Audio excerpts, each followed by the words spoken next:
غیرت مند تو لوگ جو ہوتے ہیں وہ بڑی اپنے آپ میں خود اعتمادی والے لوگ ہوتے ہیں. غیرت مند مرد اور غیرت مند عورت کوئی چاہ کے ان کے جسم کو ہاتھ نہیں لگا سکتا.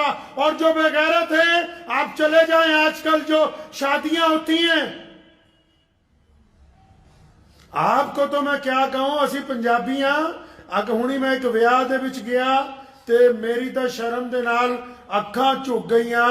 ہمارے ایک جاننے والے کی شادی تھی، اوتے کی دیکھیا بھئی ایڈا وڈا ویاہ آیا، کروڑاں روپیہ ویاہ دے اتے لا دیتا، تے جدوں لاڑی آئی نہ او دے سر تے پٹا، باواں بھی ننگیاں، ٹھڈ بھی ننگا، تے بڑے بڑے لوگ اوتے پھر رہے ہیں. اے دا مطلب ساڈی غیرت ہی تا مر گئی کہ ہن لوکی ساڈی تی نو گندی نگاہ نال ویکھن تے ساڈے تے کوئی فرق نہیں پیندا. اینو ہی کہندے ہیں کہ کسی دی انکھ مر جانا. انکھ اے نہیں ہے کہ میرے ودیا کپڑے پائے ہون، انکھ اے نہیں ہے کہ میں مہنگی گڈی چ اتراں، انکھ اے نہیں ہے کہ میرے کول کوٹھی وڈی ہوئے. انکھ اے ہے کہ کوئی ایرا گہرا ساڈے ول اکھ چک کے نہ ویکھے. انکھ اے ہے کہ کسی دی گندی نگاہ میری بیٹی تے نہ پوے. انکھ اے ہے کہ ساڈی تھی بہن ول کوئی گندا ارادہ کر کے آپس چ مذاق نہ کرے. اج اگر اسی جد اپنے ویاہ دے وچ ہی اپنی تھی دے سر تے روپٹا ہٹا دیتا، اے دا مطلب اسی دولت مند ہو گئے ہاں. ہن اسی انکھ ہی نہیں رہے، دولت مند ہو گئے. اب ہم لوگ غیرت مند نہیں رہے. یہ بڑے بڑے مسلمان کئی لیڈران ہیں، اپنی شادیوں میں قوالیاں کراتے ہیں اور ان کی عورتیں بے پردہ انہی شادیوں میں بنا روپٹے کے پیسے لٹا رہی ہیں. آپ نے کیا سمجھا یہ غیرت مند ہے؟ ارے یہ غیرت مند نہیں ہے. اگر یہ غیرت مند ہوتے تو یہ حرکت نہ کرتے جو اللہ اور اس کے رسول کے حکم کے خلاف ہے. یہ ایسا کام نہ کرتے جس سے اللہ کی غیرت کو للکارا جاتا ہے. یہ ایسا کام نہ کرتے جو محمد الرسول اللہ کی غیرت کے مطابق نہیں ہے. انہوں نے اپنی غیرت ہی تو اتار پھینکی. اسی لیے تو یہ آج سرے بازار اپنی بیٹیوں کے ساتھ شادیوں میں قوالوں کے سر پر پیسے گراتے ہوئے نظر آ رہے ہیں. اگر یہ غیرت مند ہوتے تو پھر یہ حرکتیں کرتے ہی نہیں. کہاں لے جا کے غیرت کو جوڑا ہے؟ دیکھو کمال کی بات ہے. غیرت کو کہاں لے جا کے جوڑا؟ آخر غیرت بڑے شو روم میں جانے کا مطلب ہے، غیرت بڑے شو روم میں جانے کا مطلب غیرت مند نہیں ہے، وہ رئیس ہی ہے. اور کسی کے پاس ہو تو کوئی بری بات نہیں ہے. غیرت مند وہ ہے کہ کوئی غیر آپ کی بیٹی کی طرف گندی نگاہ نہ ڈال سکے. اگر آپ میں اتنی بھی غیرت باقی نہیں تو پھر کس چیز کی غیرت ہے؟ اور پھر اس غیرت کو الٹی طرف لے گئے. ہمارے پڑوسی ملک میں بھی، ہمارے ہاں بھی کئی بار اگر جی غیرت کے نام پر بیٹی کا قتل کر دیا. اگر تو اتنا ہی بڑا غیرت مند تھا تو اپنی بیٹی کی رائے کیوں نہیں پوچھی نکاح سے پہلے؟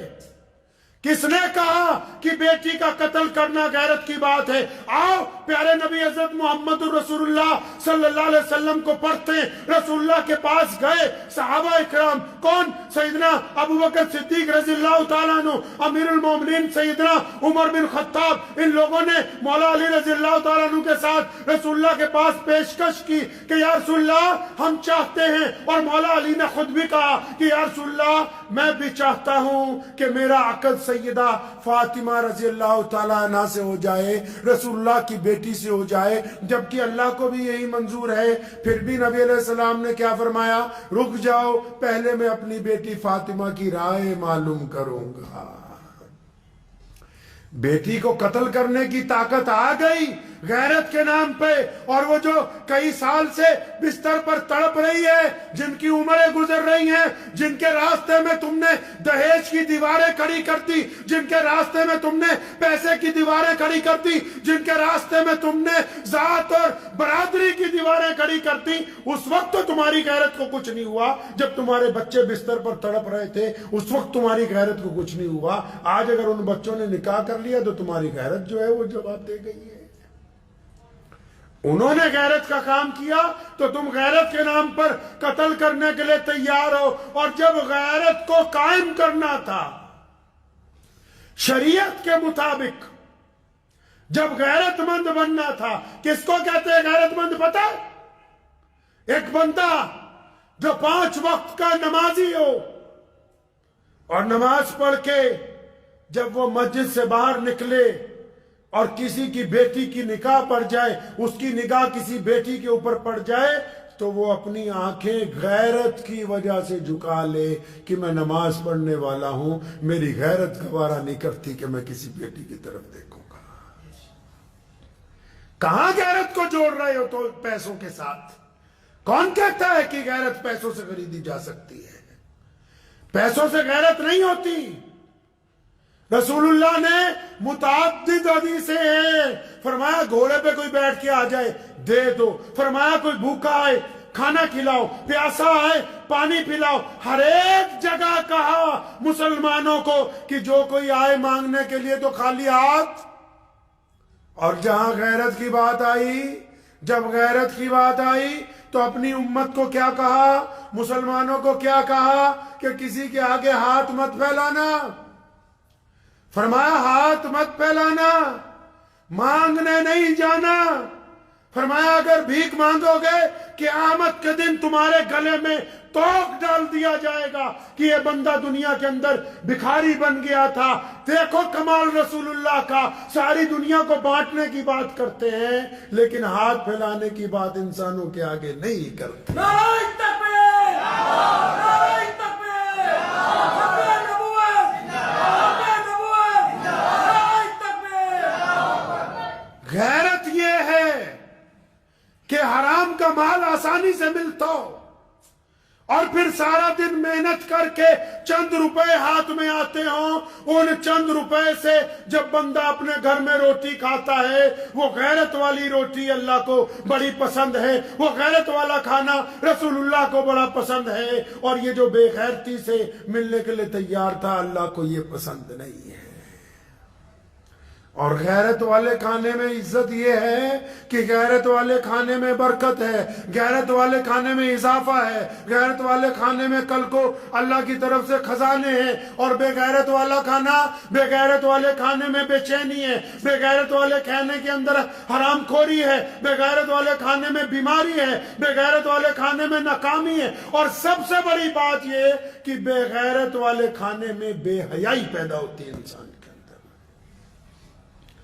یہ بڑے بڑے بزرگ جو ایسے ہاتھ اٹھاتے ہیں کہ یا اللہ فلاں کو بیٹا دے دے، فلاں کی بیماری دور کر دے، جو اللہ کے ولی ہیں، کیسے دعا قبول ہو جاتی ہے ان کی پتہ ہے؟ کیونکہ یہ غیرت مند ہیں، کبھی حرام مال اپنے حلق سے نیچے اتارا ہی نہیں، کبھی 2 نمبر کا پیسہ اپنے گھر میں لے کے آئے ہی نہیں، کبھی کسی سے بے ایمانی کی نہیں، روکی سوکی کھا لی لیکن غیرت کے ساتھ زندگی گزاری۔ وہ بندہ کیسے غیرت مند ہو سکتا ہے؟ آج ہم کیا سمجھتے ہیں کہ اچھا پڑوسی نے اے سی لگایا میں بھی لون پر لے کے لگاؤں، پڑوسی گاڑی خرید کے لایا میں بھی۔ اللہ کے بندے، کیا تمہاری غیرت گوارا کرتی ہے کہ کل کو یہ بینک والے جب آتے ہیں سرے بازار تمہیں برا بلا کہہ کے تمہاری گاڑی اٹھا کے لے جاتے، اس وقت تمہاری غیرت کہاں جاتی ہے؟ لکھا ہے کہ ایک بزرگ کو کسی نے کہا کہ دکان سے گزر رہے تھے گوشت والے کی، کہنے لگا حضرت گوشت لے جاؤ، فرمانے لگے نہیں میرے پاس آج پیسے نہیں ہیں۔ تو وہ بڑا بندہ بڑھیا تھا، کہنے لگا حضرت پھر کیا ہوا پیسے نہیں ہیں، آپ مجھ سے ادھار کر لیجئے۔ غیرت مند بندے تھے نا، فرمایا اچھا تجھ سے جو ادھار کروں تو اپنے پیٹ سے نہ ادھار کر لوں،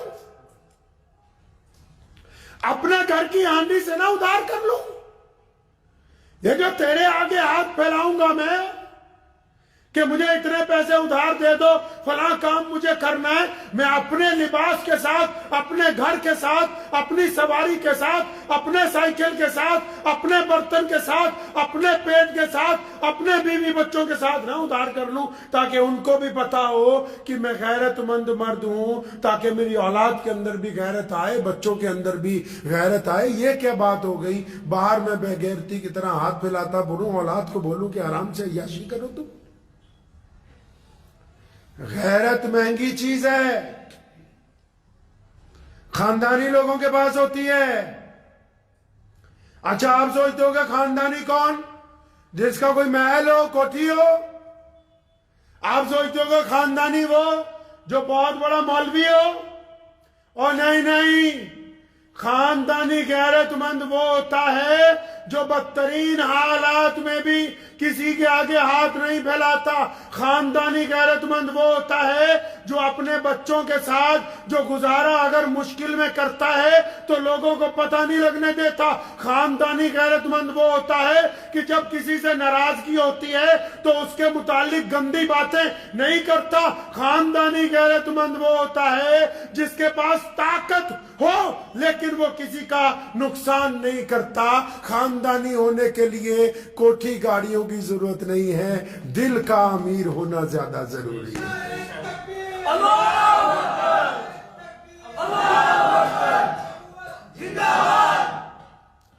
تو اس بات کو ذہن نشین رکھیں کہ زندگی گزارنی ہے غیرت کے ساتھ۔ غیرت سے زندگی گزارے ہر بندہ، چاہے کسی مذہب کے ساتھ تعلق رکھتا ہو۔ بے غیرتی کی زندگی کوئی زندگی ہے؟ آپ یہ دیکھ لو پوری دنیا میں آج بھی سب سے مہنگی چیز کیا ہے؟ اور آج سے پہلے رسول اللہ نے کس چیز کا درس دیا؟ رسول اللہ کے وقت بے حیائی تھی۔ رسول اللہ جب آئے تو بچیوں کو قتل کیا جاتا تھا۔ رسول اللہ جب آئے کالوں کو مارا جاتا تھا۔ رسول اللہ جب آئے غریب کو آگے نہیں آنے دیا جاتا تھا۔ تو سارے لوگ پریشان تھے۔ رسول اللہ نے غیرت کا ہی تو سبق دیا، رسول اللہ نے غیرت سے ہی تو جینا سکھایا، ہمیں غیرت کا ہی تو درس دیا، پوری دنیا کے لوگوں کو سمجھایا۔ اللہ کے پیارے نبی حضرت محمد رسول اللہ صلی اللہ علیہ وسلم نے کہ اس رزق سے موت اچھی جس رزق سے آتی ہو پرواز میں کوتاہی، جو کھانا لقمہ حرام ہو، جس کے بعد چلنے پھرنے میں سر اٹھا کے چلنے میں شرم محسوس ہوتی ہو تو وہ رزق نہیں ہے۔ بڑی غیرت کسی کو اگر کوئی نعوذ باللہ پیارے نبی صلی اللہ علیہ وسلم کے متعلق کوئی بات کہے، کسی اپنی عبادت گاہ کے متعلق، تو بندے کو غصہ آتا ہے، اسی کا نام غیرت ہے۔ یہ غصہ تب بھی آنا چاہیے جب آپ اپنی ذات کے ساتھ کوئی بے غیرتی کرنے لگو۔ دوسروں کو بے غیرت کہنا آسان ہے، کبھی بیٹھ کر چند منٹ یہ بھی سوچے کیا میں بھی غیرت مند ہوں کہ نہیں ہوں۔ دوسروں کو کہنا آسان ہے، بے غیرت۔ وہ کسی شاعر نے بہت اچھا شعر لکھا تھا، بچپن میں ہم نے ایک دفعہ پڑھا، وہ کہتا ہے کہ خدا کے فضل سے میاں بیوی دونوں مہذب ہیں۔ خدا کے فضل سے میاں بیوی دونوں مہذب ہیں، انہیں پردہ نہیں آتا، انہیں غصہ نہیں آتا، تو دونوں ہی بڑے غیرت مند ہیں۔ ویسٹرن کی طرف جو انگریزوں نے سمجھایا، ساڑھے پنجابیاں نو بھی لت لگی ہے کہ انگریز بنو پھٹا پھٹ، اونا ورگے کپڑے، اونا ورگا بیاہ، اونا ورگی چال۔ تے انگریز کی کرتے ہیں جی؟ انگریز کیا کرتے ہیں؟ ماں باپ کو گھر سے نکال دیتے ہیں، یا ماں باپ اپنے بچوں کو گھر سے نکال دیتے ہیں، اپنے پپی کو، پپی سمجھتے ہیں، اپنے کتے کو اپنی رضائی میں لے کے ساتھ میں سوتے ہیں۔ جن کی عادتیں آپ اپنانا چاہتے ہو وہ تو اپنے ماں باپ کو چھوڑ کے ایک جانور کو اپنے بستر میں سلاتے ہیں۔ تو یہ کیا اچھی روایتیں آپ کے پاس نہیں جس میں ماں باپ آخری وقت تک سر کا تاج بن کے آپ کے سر کے اوپر بیٹھے ہو؟ اس سے اچھی اور بات کیا ہو سکتی؟ تو غیرت مند بنے رزق کے معاملے میں، معاشرے کے معاملے میں، پہناوے کے معاملے میں۔ اب اکیلی عورتیں ہی آپ کہتے ہو کہ عورتیں چلو بیاہ میں بے پردہ، تے بندے ہم لوگ کیا کبھی اپنا لباس دیکھا ہے؟ اپنی شکل دیکھی ہے؟ وہ غیرت مند مرد ہوتا ہے۔ بہت سارے لوگوں کو میری بات شاید ناگوارا گزرے، لیکن جو غیرت مند ہوتا ہے نا، داڑھی وہی رکھ سکتا ہے، کمزور آدمی کے بس کی بات نہیں ہے کہ چہرے کے اوپر داڑھی رکھ لے۔ غیرت ہونی چاہیے نا۔ طاقتور آدمی جس کا دل اندر طاقتور ہو وہی اپنی نگاہوں کی حفاظت کر سکتا ہے۔ یہ تو ٹھیک ہے کہ اسلام نے کہا کہ عورت پردہ کرے، پر اس مرد کو بھی کہا اسی قرآن پاک میں اور نبی علیہ السلام نے بھی کہ تو بھی غیرت مند بن جا۔ عورتوں کو تو پردے کا حکم دیا، تجھے پہلے بتاتے ہیں کہ اپنی نگاہوں کو نیچا رکھا کر تاکہ یہ غیرت والی نگاہیں ہوں، بے غیرتی کی طرح لوگوں کی بیٹیوں کی طرف نہ دیکھا کریں۔ نماز میں بھی لذت تبھی آنی ہے جب آپ غیرت مند ہوں گے، رزق بھی تبھی چلے گا۔ ضروری نہیں ہے کہ ہر کام میں اگر جھوٹ بولے تبھی چلے گا۔ ایک وکیل صاحب فخر الدین ان کا نام تھا، الہ آباد ہائی کورٹ میں کسی دور میں ہوا کرتے تھے، اور لکھ کے لگا دیا کہ بھائی میں ایمانداری کے ہی مقدمے، مطلب جن کے ساتھ ظلم ہوا اسی طرف رہوں گا، دوسری طرف کا مقدمہ نہیں لوں گا۔ تو آہستہ آہستہ کام آنا بند ہوا، پھر آہستہ آہستہ اتنے لوگ آنے لگے کہ عدالت میں جب جاتے تھے تو ان کی حمایت میں فیصلہ ہو جاتا تھا۔ کیوں؟ کیونکہ جج صاحبان کو بھی پتا تھا کہ یہ مقدمہ پڑھ کے آیا ہے، یہ غلط مقدمہ لے گا ہی نہیں، تو پھر اس کو ہرایا کیسے جا سکتا ہے۔ آپ اگر آج بھی سنو کان کھول کے، پورے بھارت کے لوگوں، جو لوگ دودھ میں ملاوٹ کر رہے ہیں، جو لوگ کاسمیٹک کے سامان میں ملاوٹ کر رہے ہیں، جو مٹھائیوں میں ملاوٹ کر رہے ہیں، جو کھانے پینے کے سامان میں ملاوٹ کر رہے ہیں، جو کھیتوں میں زیادہ یوریا ڈال کے ملاوٹ کر رہے، دل تھام کے سنو، آج اگر تم ایمانداری کے ساتھ کاروبار کرنا شروع کر دو گے تو بے ایمانی کے بازار میں سب سے زیادہ گاہک تمہاری ہڈی کے اوپر ہوں گے۔ شرط یہ ہے کہ تم جیسے نظر آتے ہو ویسے ہی ایمانداری کا مال دینے والے بن جاؤ۔ اگر تم غیرت مند بن جاؤ گے تو آج بھی کامیابی تمہارے لیے کسی اور طرف گاہک نہیں جائے گا انشاءاللہ تعالی۔ تو اس بات کو تو ذہن سے نکال دو کہ یہ دنیا خراب ہو، دنیا نہیں خراب ہوئی، ہم خراب ہیں۔ اپنے گناہ کا الزام لوگوں پہ نہ ڈالو، اپنے گناہ کا الزام دوسروں پہ نہ ڈالو۔ ہم بے غیرت ہو گئے ہیں، اپنی غیرت کو ہر معاملے میں اجاگر رکھیے۔ صرف مذہبی مقامات کے معاملے میں ہی غیرت آتی ہے، گھر کے اندر بھی مذہب کے معاملے میں غیرت ہو، جسم کے اندر بھی مذہب کے معاملے میں غیرت ہو، آنکھوں میں بھی مذہب کے معاملے میں غیرت ہو، زبان میں بھی مذہب کے معاملے میں غیرت ہو۔ کئی لوگ اپنی زبان سے دوسروں کی چھاتی پھونکنا چاہتے ہیں، یہ کوئی غیرت مند تھوڑی ہیں، یہ بے غیرت ہیں۔ اگر یہ غیرت مند ہوتے، ان میں طاقت ہوتی کہ اپنی گندگی اپنے اندر جذب کر سکتے۔ یہ بے غیرتی کا ہی تو اظہار ہے کہ ان کے اندر طاقت موجود نہیں ہے۔ تو کریں گے انشاءاللہ تعالی۔ اپنے آپ کو ضرور ایک دفعہ چیک کرنا ہے اور دعا کیجئے۔ ہر بندے میں غیرت ہوتی ہے، عورت میں، مرد میں، بچوں میں۔ ہر بندہ ڈگنیٹی چاہتا ہے، اپنی سیلف کانفیڈنس ہونا چاہیے، خود اعتمادی ہونی چاہیے۔ ہر بندے کا آتم سمان بہت ضروری چیز ہے۔ دعا کیجئے اللہ تعالیٰ مجھے بھی اور آپ سب کو بھی ان باتوں کے اوپر عمل کی توفیق عطا فرمائے۔ وآخر دعوانا ان الحمدللہ رب العالمین۔ مجھے امید ہے کہ آپ کو یہ ویڈیو پسند آئی ہوگی۔ اگر پسند آئی ہو تو یہ آپ اپنے دوستوں کے ساتھ شیئر کریں اور اس چینل کو سبسکرائب ضرور کریں۔